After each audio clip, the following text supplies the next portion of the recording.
श्री रुद्र संहिता कुमारखंड।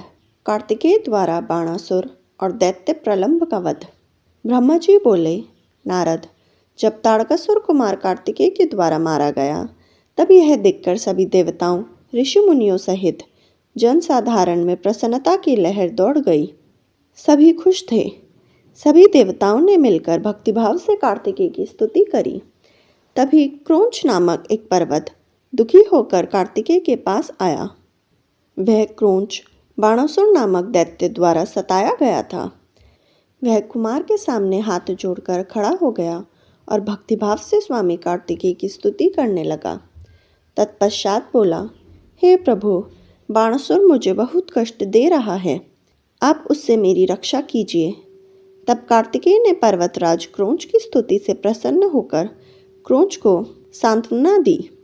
जब पर्वतराज क्रोंच शांत हो गए तब कुमार कार्तिकेय ने उन्हें उनके दुखों और कष्टों से छुटकारा दिलाने हेतु भगवान शिव का स्मरण करते वहीं से अपनी अद्भुत शक्ति का परिचय देते हुए एक अनोखी शक्ति छोड़ी।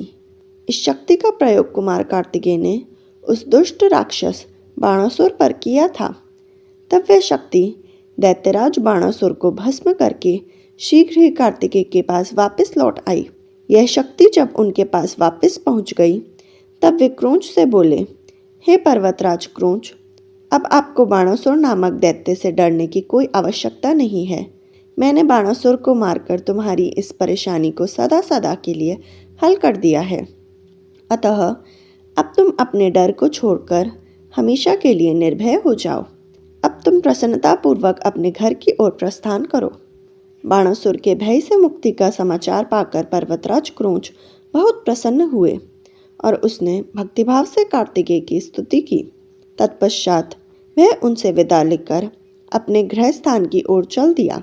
वहां पहुंचकर क्रोंच ने अपने स्वामी कार्तिकेय की प्रसन्नता के लिए भगवान शिव के 3 शिवलिंगों की स्थापना की। प्रतिज्ञेश्वर, कपालेश्वर और कुमारेश्वर नामक ये 3 शिवलिंग विश्व विख्यात हैं और लोगों की आस्था और भक्ति का जीता जागता उदाहरण है। ये शिवलिंग सिद्धिदायक हैं और 16 महान ज्योतिर्लिंगों में सम्मिलित हैं। पर्वतराज क्रोंच के अपने स्थान पर वापस लौट जाने के उपरांत देवताओं के गुरु बृहस्पति ने कुमार कार्तिकेय से कहा कि कुमार, देवताओं द्वारा आपको शिव पार्वती की आज्ञा से यहाँ महाबली ताड़कासुर का वध करने के लिए लाया गया था। इस अभीष्ट कार्य की पूर्ति हो चुकी है, अतः अब आपको कैलाश पर्वत पर लौट जाना चाहिए।